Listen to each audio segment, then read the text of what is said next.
Good morning, everybody, or good afternoon there in Eastern Australia, at least. Now, we've got about 30 seconds. I see we have about approaching 40 participants. So just give us another 15 seconds and Sarah will kick this off, okay? Hi, Sarah.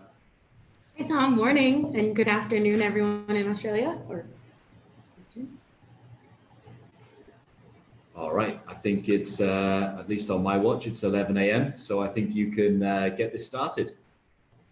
All right. Well, good morning and good afternoon again, everyone. I hope everyone's staying healthy, staying busy, staying positive. And on behalf of Tom, myself, and KMC, thank you for joining us today. What to say? The pandemic has forced everyone to be more resilient, be more flexible, be more creative. It's been tough for some. It's been a time to hit pause and reevaluate business models or look to innovate. And for some, it's also been a time of unpredicted opportunity and growth. Here in the Philippines, we went on community quarantine in what felt like overnight. This was in mid-March. And we had one of the longest and strictest quarantines in Southeast Asia. So immediately, the teams at KMC had to figure out how to get clients and employees on a work from home basis, because everything was shut down. We couldn't go to the offices. And it was a lot of coordination and logistics, but we got it done proud to say. And beginning this week, June 1, we're just coming out of those stricter lockdowns now. We're on, I guess, sort of a phase 3, if you will. And again, it's a mixed bag. Some are ready to return in full force. Some are choosing to maintain a blended model. As here in the Philippines, some employees are a bit further from the main cities, and so it's easier for them to stay in those locations. And actually also some of the ones that are far are coming in because they have unreliable internet connections. But like I said, it's a mixed bag, and some are really on this wait and see approach. At KMC, we're back in the office. We've always had staff in the offices, but on a very reduced number and a skeletal workforce, just to keep things running for the people that, to get all the logistics and all the IT deployments that we did during the initial lockdown. As you can see, Tom and I we're both in sales, so we're on the same team, but we're in different offices. And in different locations. And so we're able to go to offices near us. And Tom's actually going to discuss a little bit more about that later on, the hub and spoke model and the way that everyone is adapting to these changes. So Tom and I are here today to share with you what we've done as a company to adapt to all these changes, how we've helped clients, what's worked for them, what we've learned, what they needed, all of these things. And we're also here to explore the question, how can a KMC team help you? There's an emerging new normal. Working remotely is definitely part of it. And it's for this reason that companies are really seeing global talent as a viable option that's not outside the norm anymore. And of course, it's also the other reasons like increased demand onshore and inability to fill that need onshore. And it's also cost efficiency during hard times. So we'll go through all of that throughout the presentation. Just want to quickly introduce Tom. So we've got a lot to share with you today, and I hope that it sparks ideas for you. I hope that we're able to share things that help you. So feel free to send questions that you have along the way, send them in the chat, and we'll answer everything at the end in a Q&A. So without further ado, I'd like to introduce Thomas Cragg. He's our Vice President for Sales. He's part of the KMC executive team and an integral part of, one of the people on the front lines making quick decisions, listening to difficult phone calls with clients, creating new solutions, and finding ways to support clients and staff at KMC. Tom has been in the Philippines for quite a long time, over 15 years. He has 15 years of experience in the outsourcing industry here as well, having originally come to the Philippines to set up a medical transcription company. He's basically Filipino, even though he's actually originally Welsh.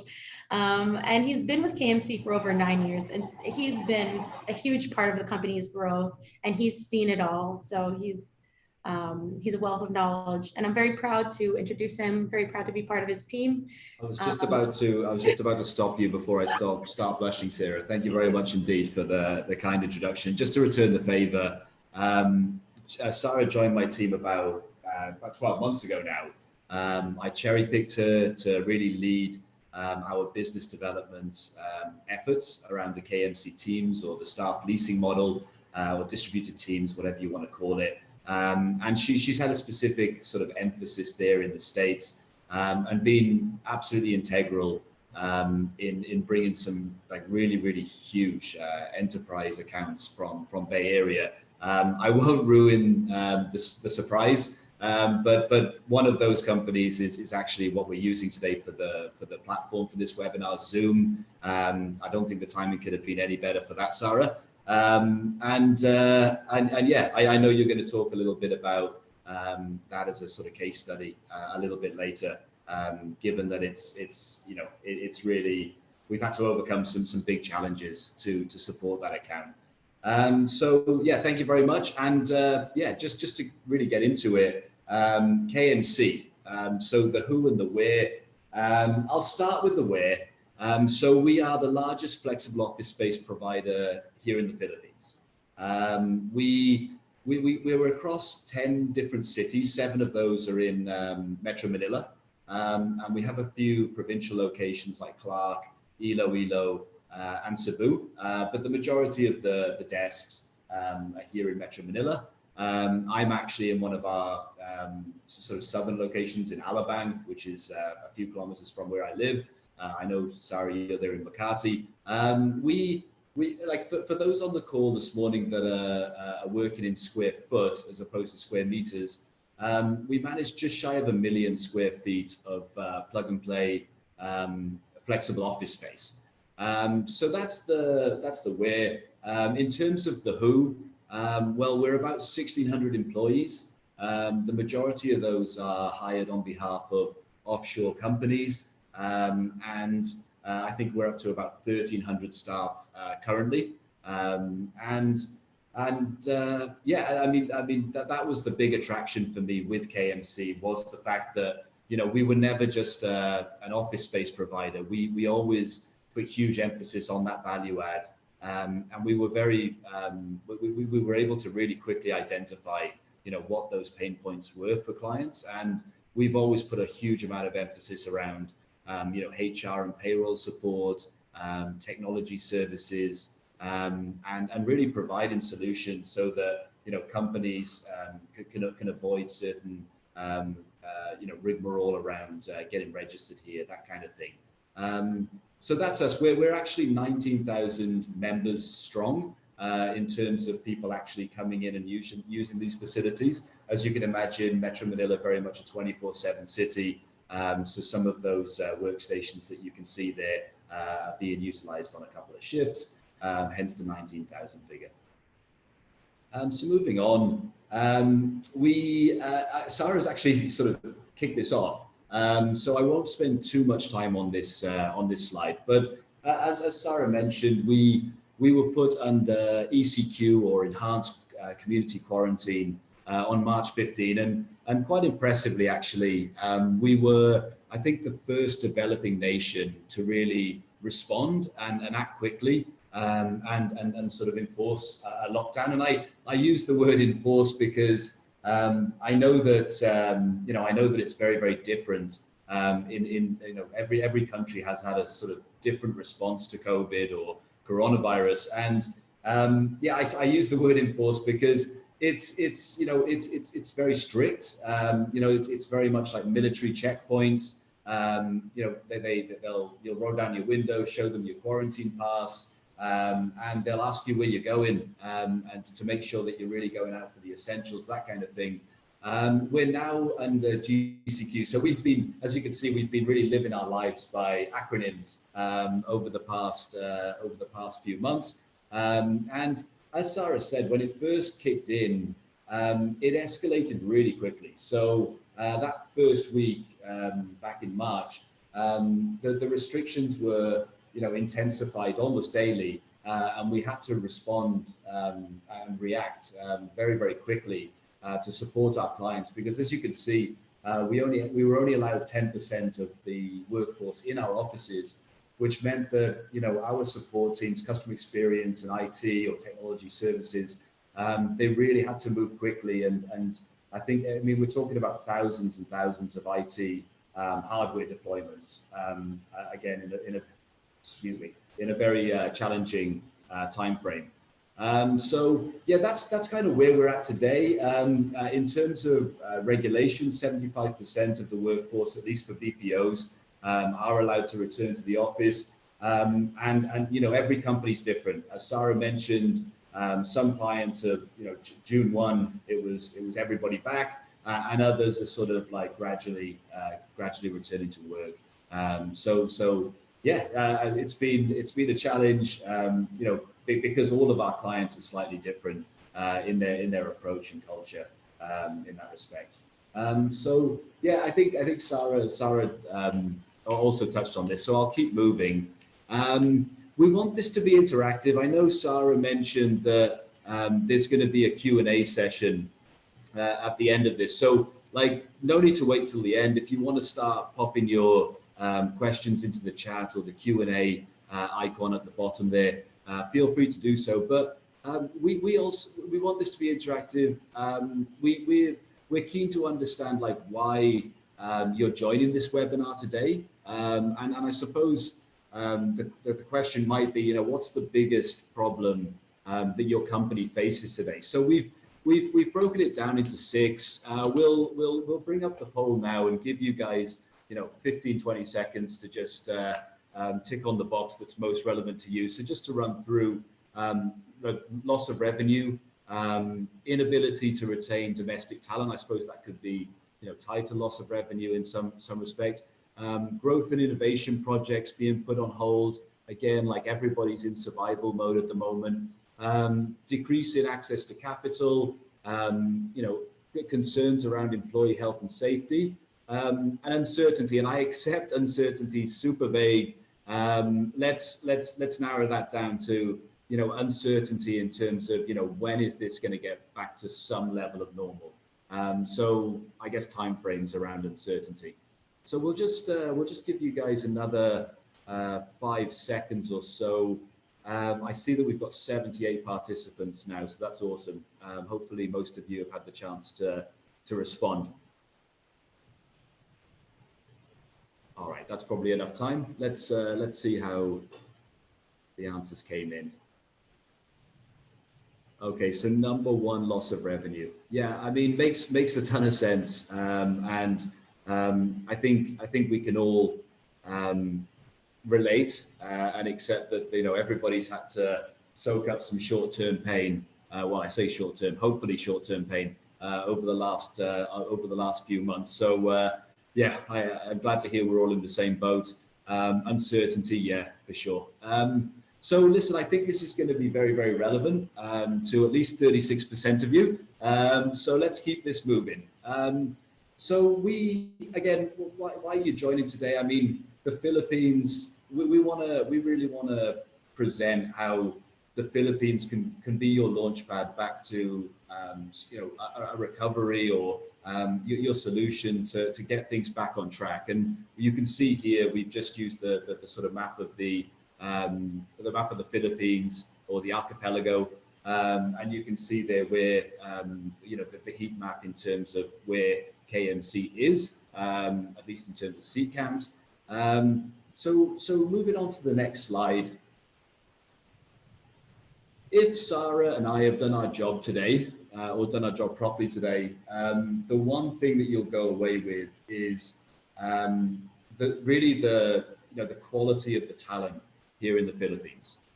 So this is a quick snapshot, but you can see here, obviously huge population, 110 million people and growing.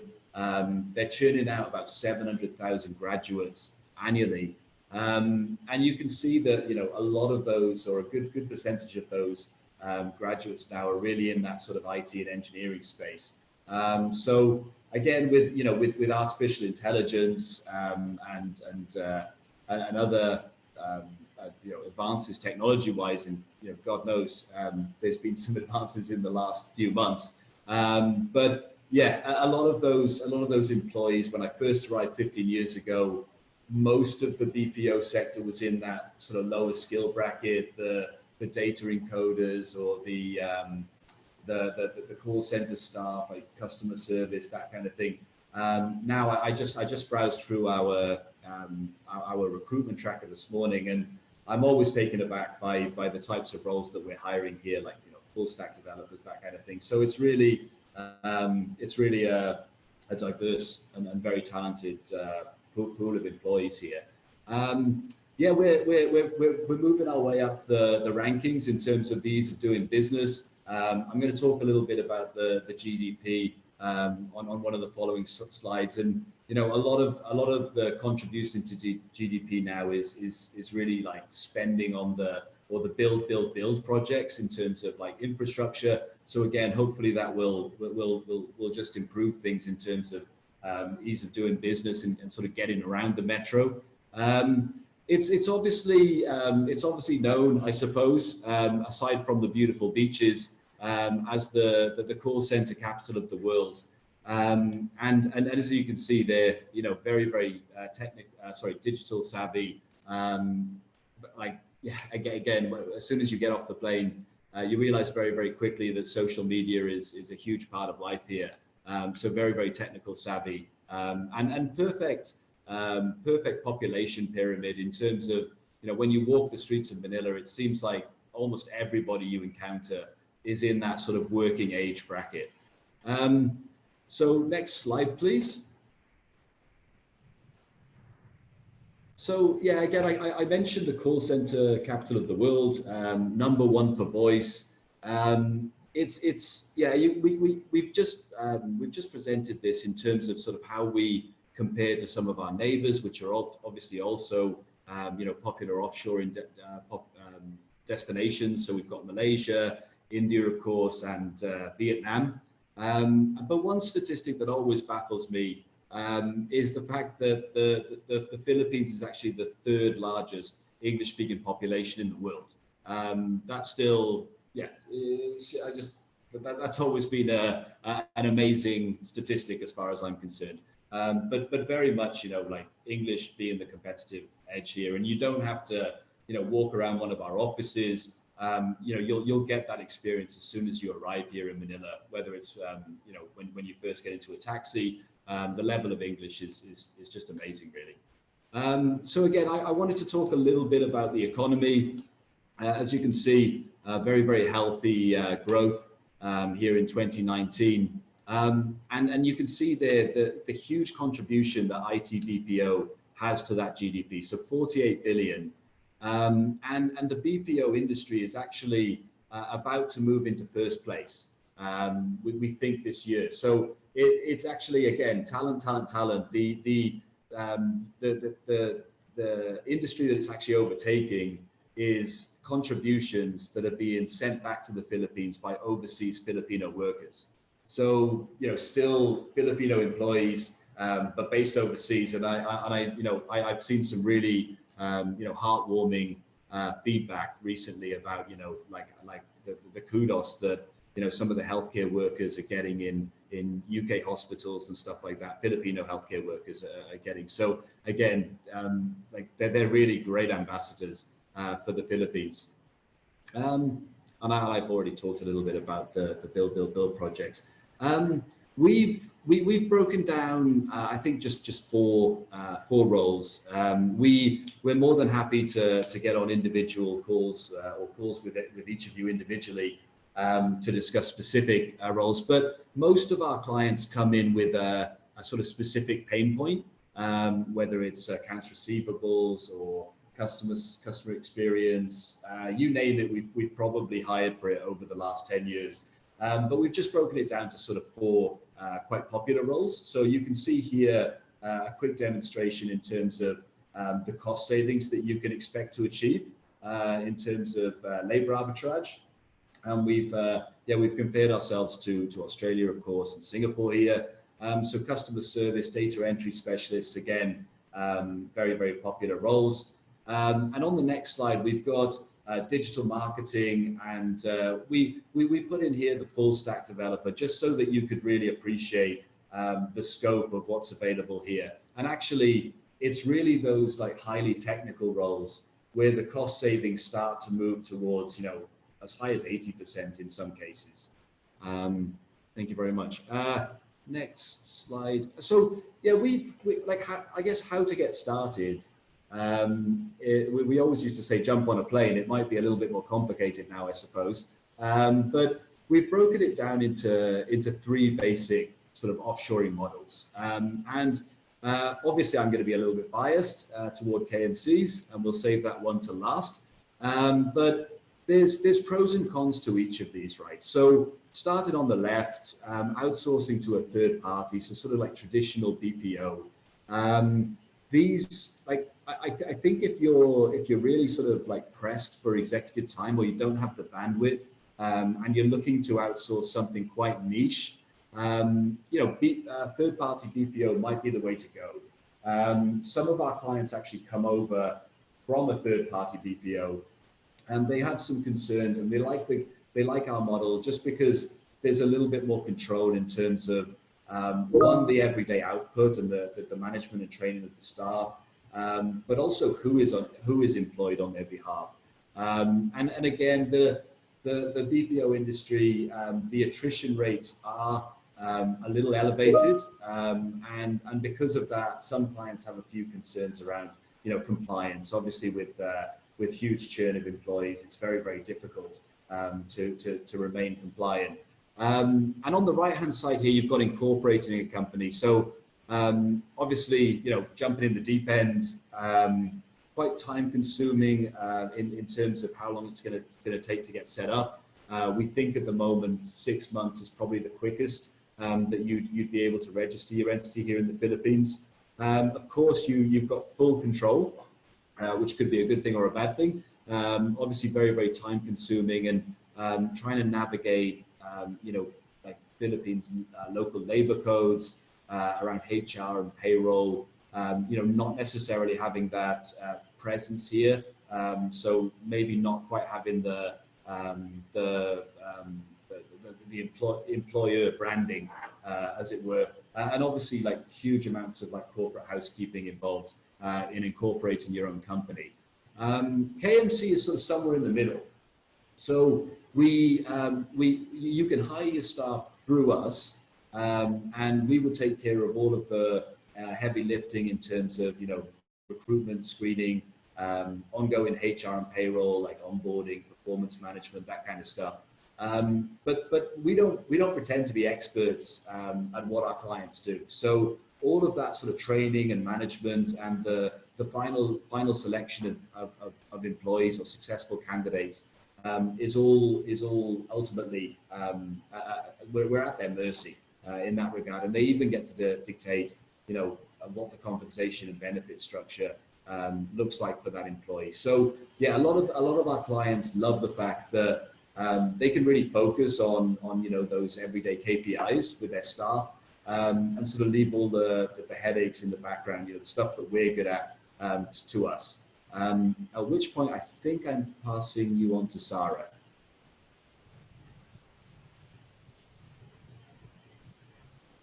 Right. So thanks, Tom. Yeah, so Tom really set the stage for a lot of things, why people are looking to the Philippines for talent, why it's such a good place for talent. He mentioned that the Philippines is the call center capital of the world.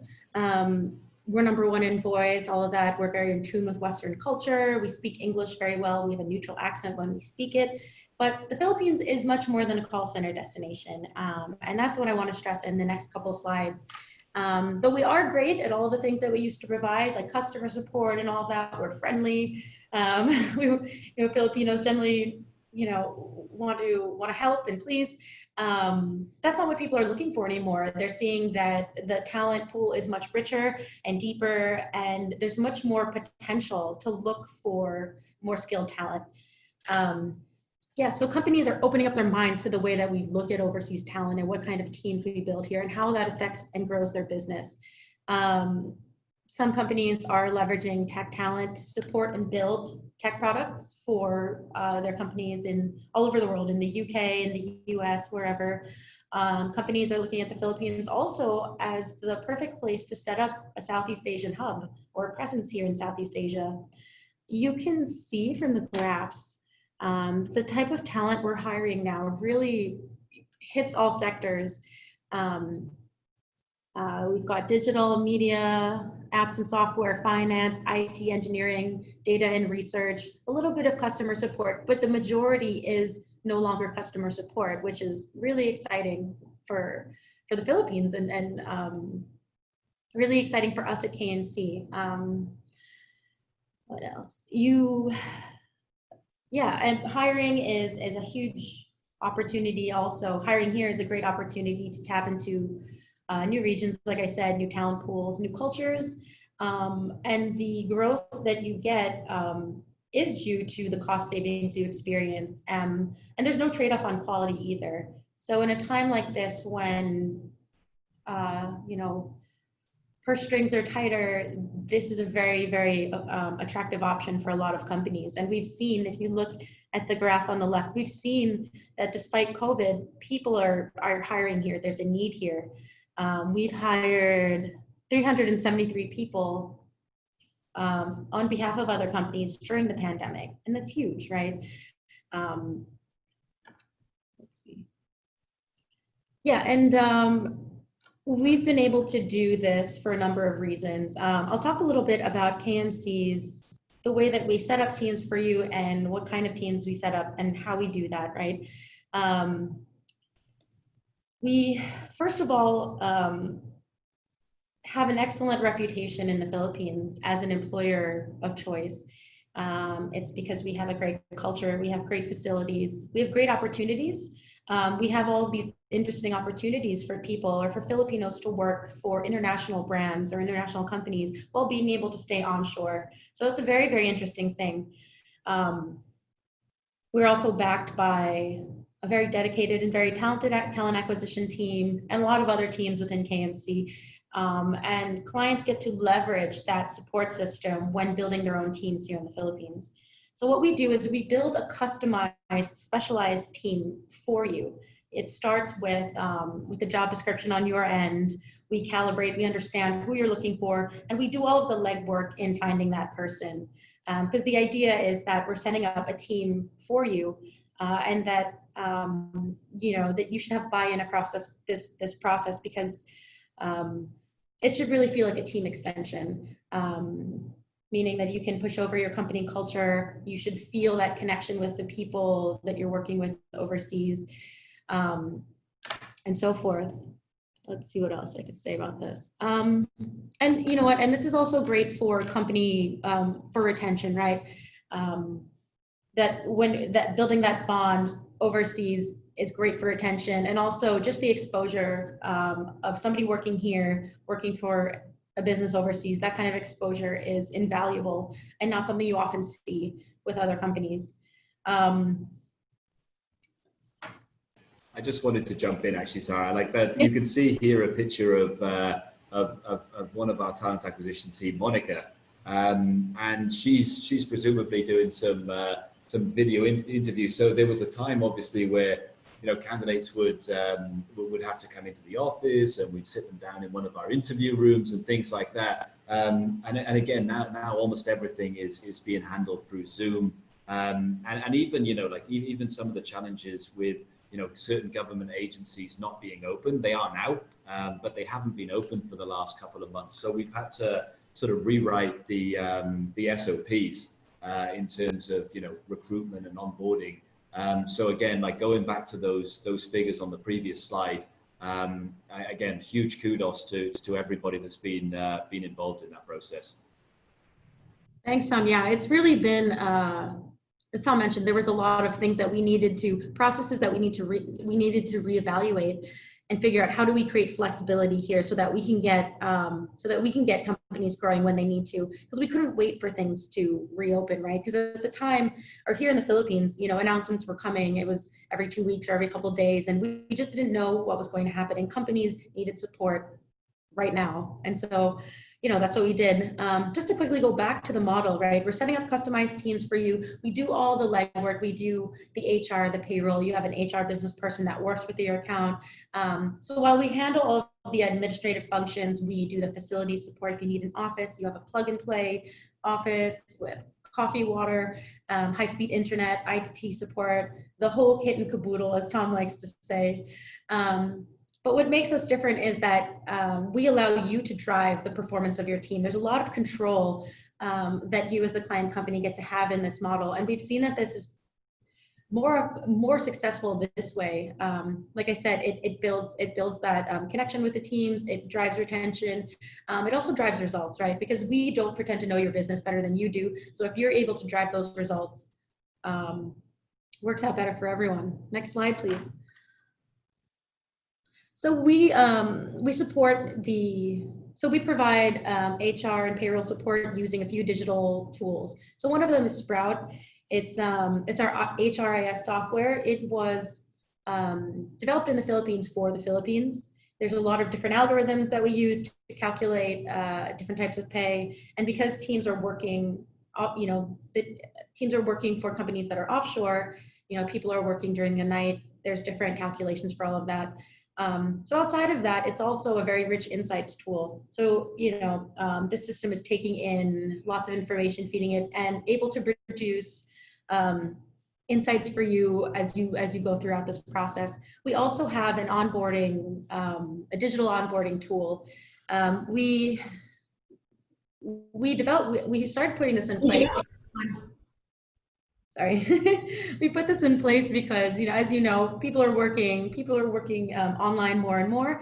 The onboarding process can feel a bit transactional, and so through this tool, we're able to automate it. Number one, and number two, we're able to connect teams onshore in the UK, in the US, in Singapore, Australia, wherever they are. Their managers are able to send welcome videos. They're able to interact with their teams, and this has created a much nicer onboarding experience. We care very much about our employees, and we want every step of the process to feel, we want them to be supported and feel supported, and feel good about, working. Happy employees, happy results. Next slide. Thank you, Sarah. So yeah, as we mentioned earlier, we've ever since March 15, we've still had clients coming into the office. So we wanted to, and obviously Sarah's talked a little bit about the volumes of hires that are still ongoing and continue to do so. But we've had to come up with certain procedures to just make sure that as and when staff start to return back to the office, it's the safest environment that we can provide for them. So again, we had to react quickly. We've had that 10% sort of skeletal workforce pretty much the entire lockdown. So had to very, very quickly adapt and provide touchless access to the offices. Incidentally, the biometrics device that you see there top left, that's fully integrated with our HR and payroll software. So that's how we monitor some of the timekeeping and attendance or automate that. You can see, like, obviously the office space itself, social distancing is obviously a hot topic at the moment, and we've had to come up with one-way routes around the office. I'll just take off one of these stickers here, so you can see that the chair next to me, nobody's meant to be sat on that. And so we're really trying to embed that culture and keep that sort of, I think the local ruling, the interagency task force ruling here in the Philippines is 1 meter distance. So we're absolutely ensuring that that's the case. I'm really proud of how we responded in terms of the disinfection and sanitation of these spaces. We've actually got some hospital grade technology, UV technology, which we've brought in every one of our facilities to combat or try to mitigate some of the risks of COVID. We have declaration forms, obviously like contact tracing, that kind of thing is essential at the moment. And we've always been, we've always had nurses on site. So we sort of coined the phrase nurseceptionist, where we had a nurse that was the front desk. Now they're customer experience, but they're registered nurses. So in the event that someone does come in, they have a temperature or they're symptomatic, we have people on site that can give at least decent advice very, very quickly. And then the next slide, please. So the one thing I forgot to mention actually on the snapshot of the Philippines, and one of the biggest challenges that we're seeing at the moment is really around like transportation, like the lack of public transportation that's available to the staff. So service providers or companies here are really sort of having to get creative and take matters into their own hands. And KMC is no exception. We've partnered up with some tech providers so that we can effectively shuttle not just KMC employees, but some of those members I talked about, some of our client staff back and forth to the offices, in some cases from their homes. So we're really having to pull out all the stops to overcome some of those problems at the moment. More digital interactions, a lot like this one. So pretty much everything these days is a Teams meeting or a video conferencing, and again, all of that technology is in place in our boardrooms, etc. I think we can move on. Yeah, so as I said, and Sarah put it quite nicely earlier, it's a mixed bag, right? So we've got definitely more and more people returning to the offices every day, and we're tracking that closely. But we're not naive enough to feel that everybody is going to come back into the office. And sadly, again, work from home has worked really well for some. I think I can personally say that, I'm probably more productive at home. But you'll notice I'm in a KMC office this morning, and that's because I'm doing a webinar. I can't take the risk of my internet going down halfway through. And obviously in the office, we have that multiple redundancy. So again, we really took a good look. We sent out some surveys to really see what the major challenges were around work from home. And we obviously, like, a lot of it's common sense, but we really wanted to just make sure that we covered all bases. And again, the Philippines, like a lot of highly urbanized cities in Asia, real estate is a very, very expensive commodity. And because of that, you might have multiple generations of a family living in the same home. It might not always be the most conducive of workspaces in terms of, the furniture. And I know personally, I've been on calls with people while they're sort of, slouched over the dining table or whatever. But also, the particular concern is obviously the internet. We're obviously in that age where without the internet, it's very, very challenging to get anything done. But also that the other big concern, and our clients have been quite vocal about this, is they feel the longer this sort of work from home continues, the more they're losing kind of company culture and absence of community comes up a lot. So again, we wanted to come in and really address some of these issues for our clients. And we came up with KMC Casa. So what is Casa? Well, it is a work from home model, but it's very much a blended model. So it's a kind of best of both worlds. And the reason that KMC have been so well positioned to sort of provide this as a service to our clients is the footprint. The focus in the past was always adding floors in the major CBDs. For those of you who are familiar with the Philippines, Makati, BGC, or Taguig, and Ortigas, a lot of the growth was in those three major CBDs for obvious reasons. Unfortunately, in the last couple of years, we really developed our portfolio outside some of those sites. So now we've got Quezon City, Alabang, I mentioned Clark, Iloilo, Cebu earlier. We're in 10 different cities, so the footprint is very, very large, not just in terms of seat count, but geographically. So we're really, really well positioned to offer a solution to sort of bring the office into employees' homes in terms of the office-grade internet, ergonomic furniture, software that's required, like productivity software, video conferencing, the IT hardware, whether it's the laptop with the docking station and the noise cancelling headset. but they still have access to a KMC space, so they can still, if there's a power cut or it's just not conducive in their home to work that day, they still have that option to go to their nearest KMC, which hopefully would be within a few kilometer radius.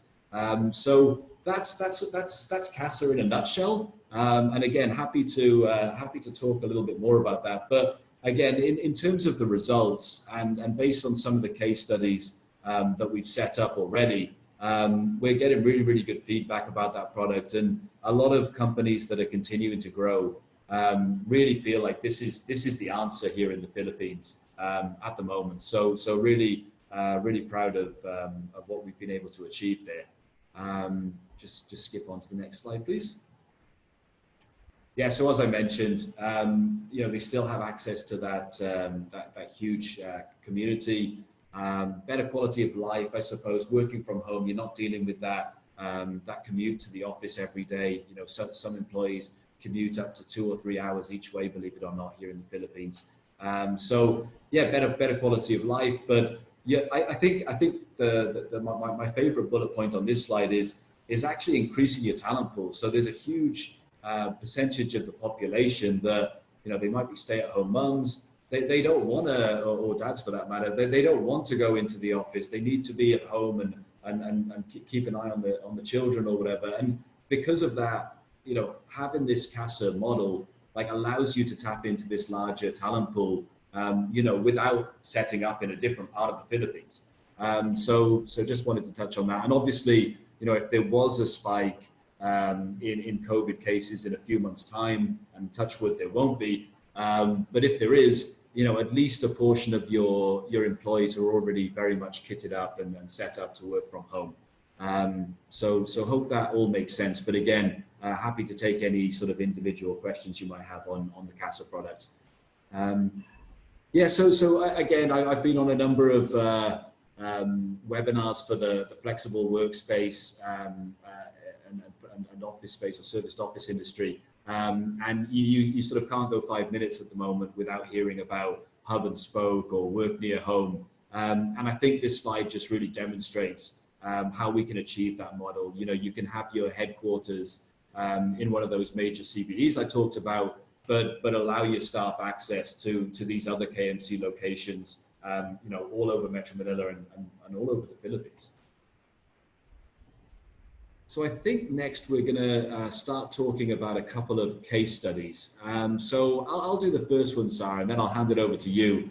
So I like this one. So back in a time where we didn't have to do webinars, when we could go out and meet our clients, ideally over dinner or drinks. And I remember we went over and actually met Inchcape, who responded to one of our campaigns to come and meet us for pizza and beers down in Boat Quay in Singapore.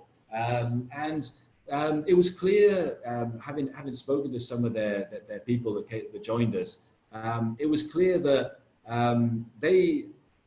their biggest issue wasn't the fact that they couldn't find the talent. It was like the roles that they were hiring for were very, very sophisticated, like SAP developers, business intelligence teams.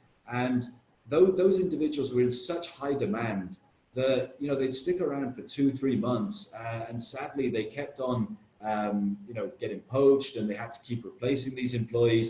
And it became really, really counterproductive for them. And I remember, I'll never forget this account, because I remember they were a little bit skeptical about the Philippines and weren't 100% convinced at first. And it was kind of amusing, because when we started showing them the sort of cost savings that they could achieve, I was nervous actually, because it was quite a significant salary here in the Philippines. And it turned out that I think in Singapore, it was almost 3 times the amount. So again, that sort of 30% cost saving that we talked about earlier.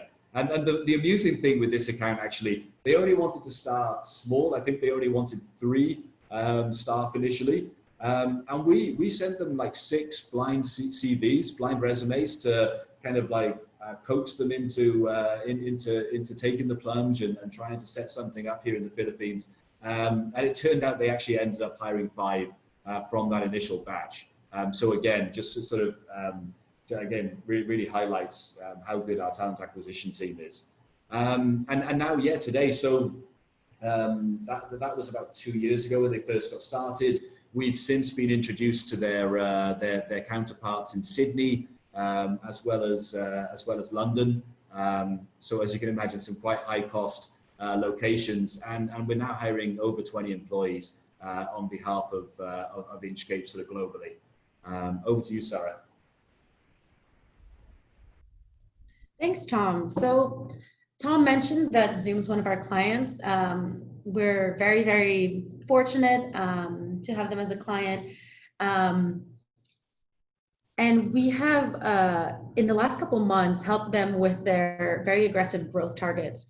So we really started hiring for them in March. And in 3 months, in a little over 3 months, we've hired over 100 already. We've been able to do this. We've dedicated recruiting resources to them. We've had we've looked at our processes on how do we work with the Zoom team more efficiently so that we can reach these sorts of numbers. We also help them with their procurement. We were able to do over 100 IT deployments. We have pre-ordered a lot more computers to accommodate accommodate the growth to come. I mentioned before that some companies are looking to set up Southeast Asian hubs, and that's what Zoom is doing here in the Philippines. Is they've chosen the Philippines, they've chosen Manila and KMC as their partner. I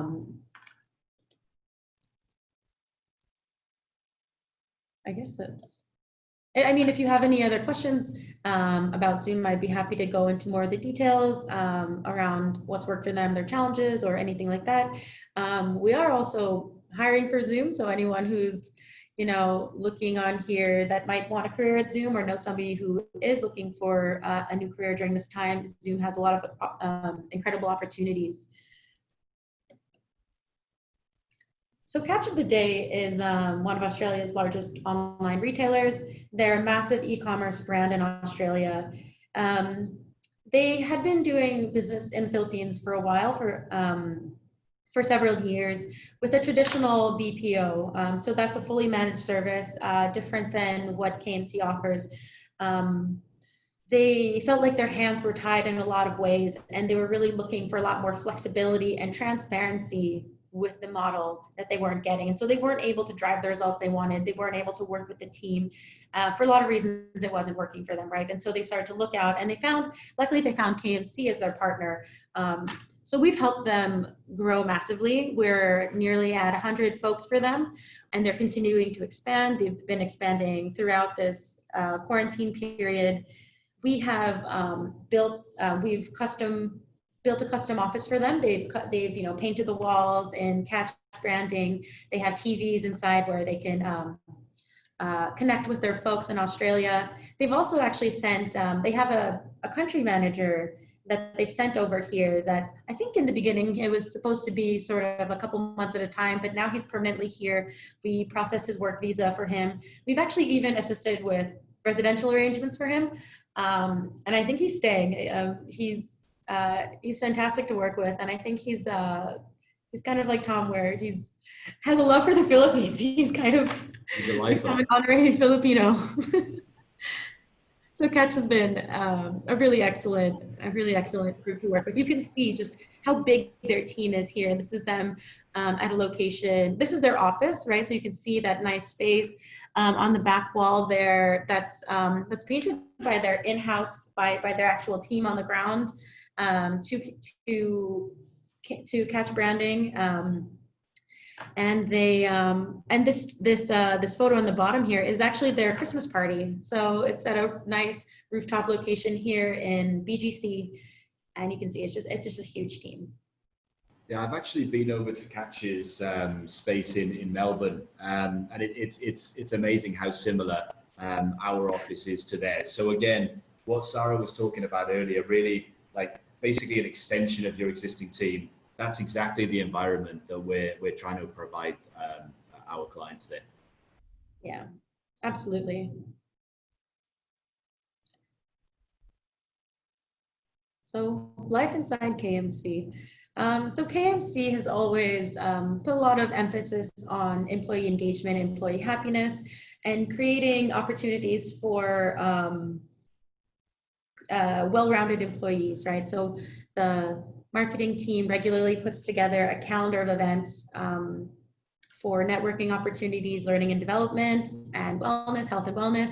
So before COVID, that was all things that we could go to. KMC also partners with a lot of the local chambers, so NordCham, BritCham, ANSCham, and all of the chams, really, the chambers, and they hold events in our different spaces because we have beautiful shared spaces, and they bring in speakers, and people go and are able to learn from all these different events. We've had to take a lot of this stuff online now, and so we created the Kmc News Pod, which is a resource for KMC employees to tap into, to connect with each other, to get news, to find learning opportunities. There's also an e-learning. There's a KMC University. So we have all of these different courses online for all different departments, all different skills. And we do have online wellness classes. We also have mental health wellness webinars and opportunities for people to process their feelings and what's going on. You know, a lot of people are isolated and haven't, you know, this isn't something that a lot of people have maybe ever dealt with, right? We have also put together a number of webinars, as you can see on the slide here.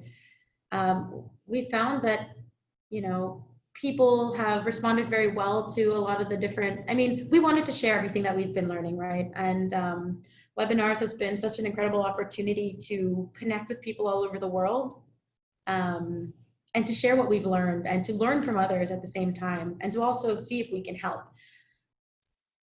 Thanks, Sarah. And I just wanted to mention, actually, you talked about the CHAMs. Just big shout out to the Australia and New Zealand Chamber for partnering with us on this webinar this morning. So just wanted to make sure they got a mention. I know we're nearing the end, and I think we're going to actually have to quickly wrap up. So we've got 8 or 9 minutes, and we'll try to work through as many of these questions as we can. So I'm not 100% sure. Can all panelists and attendees see all of these questions? Just in case they can't, I'll potentially just read out a few rather. Okay, so from I hope I'm pronouncing your name correctly. From Kurt Kenneth Dayrit, I agree on the work near home strategy. Office is still the preferred choice in the Philippines. Majority don't enjoy the luxury of having a workspace at home, not to mention having reliable internet. Okay, great. Not a question, but absolutely. I think we're very much aligned there, Kurt.